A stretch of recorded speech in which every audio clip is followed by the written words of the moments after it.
اللهم أدم علينا نعمتك. برج غلطة هذا بنوه في 1348. أرانا قدام ترى اسطنبول أو ما يعرف ب. السلام عليكم فاميليا. حاليا رانا في شارع الاستقلال، أشهر شارع في طوكيو بمنطقة تقسيم. يلا نكتشف مع بعضنا. شارع الاستقلال هو واحد من أشهر وأزحم الشوارع في تركيا، تلقاه دائما عامر بالناس بالمحلات والمقاهي وحتى الترام الأحمر الكلاسيكي اللي يديك في جولة وسط الزحمة. فنانين في الشارع وضجة لا يعلى عليها، مكان مثالي باه تمشي وتصور ولا غير باه تحس بنبض اسطنبول الحقيقي. الشارع هذا ما يرقدش، سواء كنت فيه في النهار ولا في الليل، ديما تلقى حركة، تلقى الضوء، القهاوي عامرين، تقدر تذوق فيه أطيب المأكولات، تشري هدايا ولا غير تدور وتتفرج وتستمتع. وإذا كنت هاوي تصاور، راهو ديجا جنة للكاميرا، كل زاوية فيه تحكي حكاية، كل بناية عندها طابع خاص. بصح ما تنساش تلبس صباط مريح، على خاطر راك راح تمشي بزاف خلاص. الجماعة اللي تحب السياحة ولا تحب تصرف ولا تحب تعيش أجواء تركيا، هذا الشارع أحسن شوارع تركيا. وبالمناسبة اللي ترافيلا اللي حاب يدير شونج، ننصحكم برك ما ديروش شونج في شارع الاستقلال لأنه مش مليح. اللي يحب يدير شونج من الأحسن يروح وين يروح؟ لا اللي يحب يدير شونج من الأحسن يروح للي هذيك هي المخيرة خلاص. والناس اللي تحب الحلويات ننصحكم باللي راكم في المدينة الصح، جميع الحلويات تركية، لكن نصيحة عليكم ما تشريش من هذه الأماكن لأنها غالية شوية. كل حاجة منها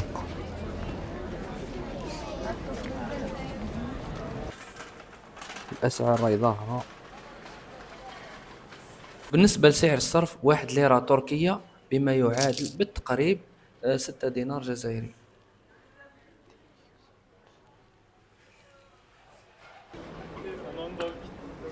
وكما كاين المحلات الراقية بالطبع كاين هذه العربات الشعبية، هاي المستورة هاي القسطل ما شاء الله، حاجة سخونة ما شاء الله. سلام. أرانا قدام ترى اسطنبول أو ما يعرف بالقطار الأحمر الكلاسيكي.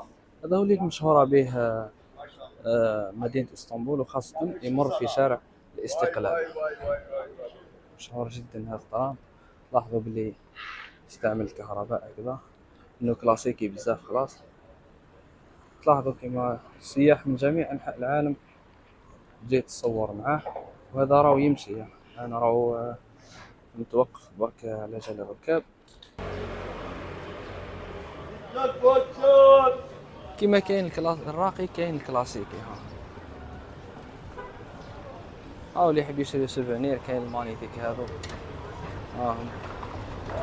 برج غلطة ب40 ليرة، كاين لي كاربوستا.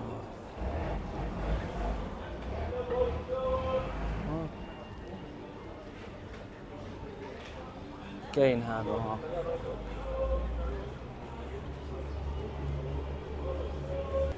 وحتى النساء ما نسيناكمش.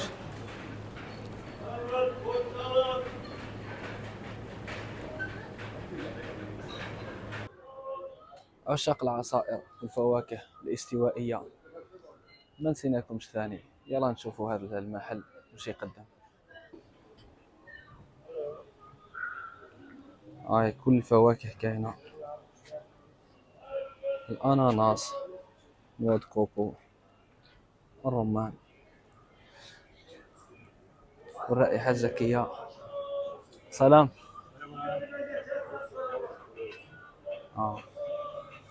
قدم لك هذا الكوكتيل.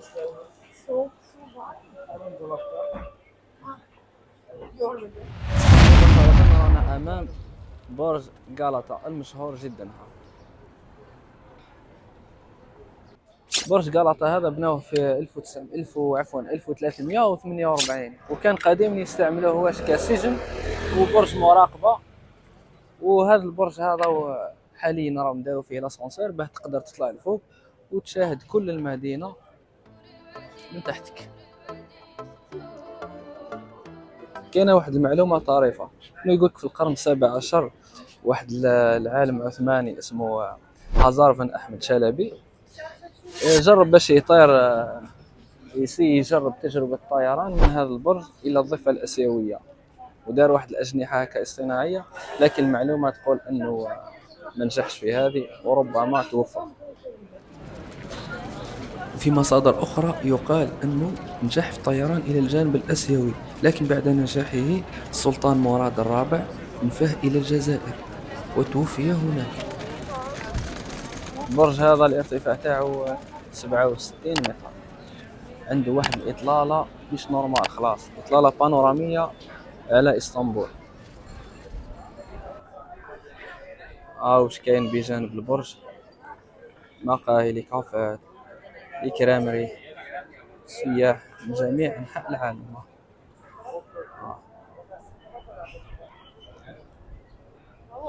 وايضا وضعوا هذا التران هذا الاحمر اللي شفناه قبيل، هذا حطوهم يمشيش ماهوش عرايه، وهذا راهم داروه دي كيشي، نشوفوا واش لي كيشي هادو خاصين بواش تيكات 30 اورو و 60. هذا نورمالمون الدخول الى البرج، برج غلطة. صراحة تحتاج ايام وايام وممكن شهور باه تكمل هذه المدينة، كبيرة بزاف شيء. حانوت سكفي اخرى.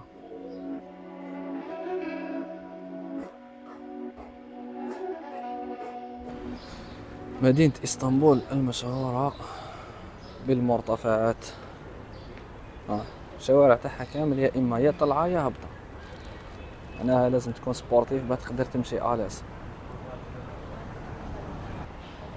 ولا دير كيما انا في الحدرة في الهبطة تمشي نورمال، وكي تحب تطلع في طاكسي.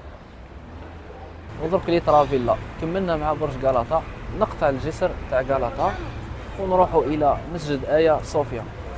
يلا رانا وصلنا الجسر الان. هذوك يديو رحلات، كاين لي زاجونس كذا وكالات سفر تشارك معاهم ويديوك، المهم فيريفيو الاسعار قبل ما تروحوا. كاين بزاف وكالات تلقاوهم هنا يدير لكم اسعار مغريه، مثلا تحبوا تروحوا لجزيره الاميرات ولا رحله البوسفور، لكن كون تجربوها وحدكم راح تفضلوا بزاف خلاص مصاريف. كاين حتى هو الصيد بالسناره تشوفوا بزاف جماعه دايرين الرحلات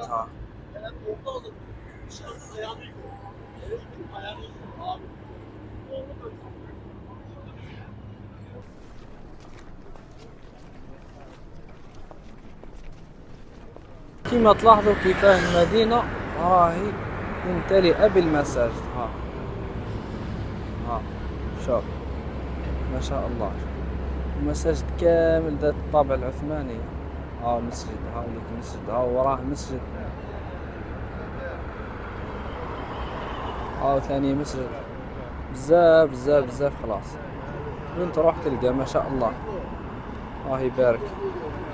اللي ورايا هذا هو مسجد آيا صوفيا،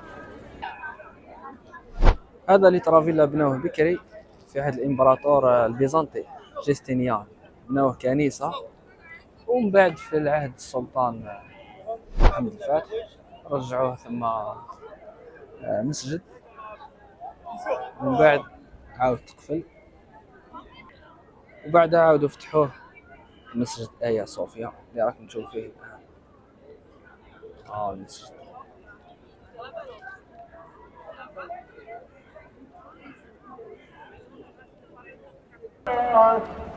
لترافيلا اذان الظهر من مسجد آيا صوفيا، نروحوا ندخلوا نصلوا الظهر ونديروا لكم شويه فيديوهات لداخل كيفاه.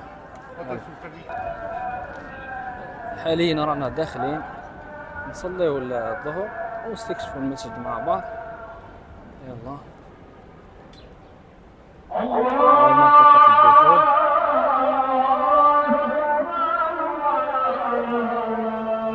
كاين ماشين هنا باش تفوت على سكانر.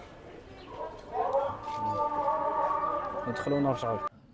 المايضة تاع المسجد كاينة لهيه وكاينة هنايا وحدة ثاني. هاي نروحو نتوضاو وندخلو لاصال.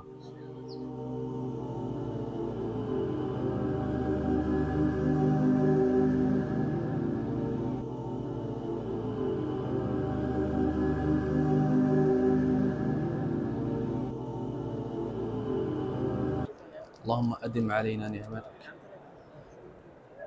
نعمة الإسلام يا رب العالمين.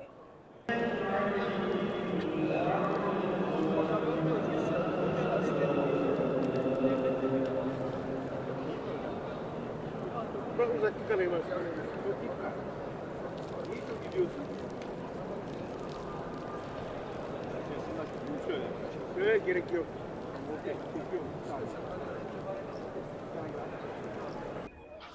وانت تشوف في مسجد ايا صوفيا مباشرة دور وراك هكذا تلقى المسجد الازرق.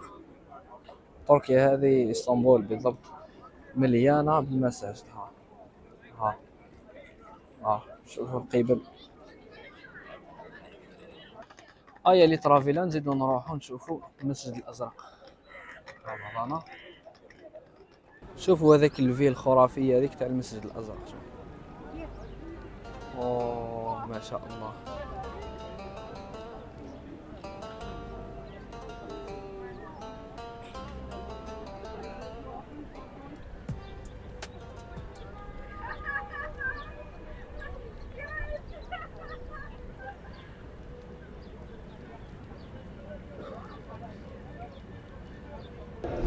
Silah satmak sizin kanınızla var. Onun umurunda değil. Onun insanlık anlayışı kendisiyle, kendi yandaşlarıyla, dindaşlarıyla Aziz vatanımızı, necip milletimizi her türlü bela ve musibetten, semavi, arabi afetlerden, deprem, sel, yangın, kuraklık felaketlerinden بون اللي ترافيلا تقدروا تجيو لوطيل اسمه 7 هيلز. فيه واحد الاطلاله ما شاء الله. تبع معايا هاي لكم الاطلاله ما شاء الله على كامل المدينه. جراتوي تطلعوا جراتوي وتقدروا واش ديروا يعطيكم هذه لا شويه ماكله هكذا.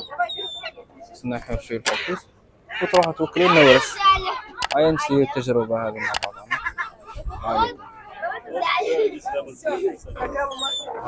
هاي لك التجربة. تبعوا ترى تبعوا. اوه ما خلانيش ميم با نريقلها. سي بون داها سرقها في السما. وهنا يا خوتي نكون وصلنا إلى نهاية الفيديو، ونتلاقاو إن شاء الله في فيديوهات أخرى. سلام.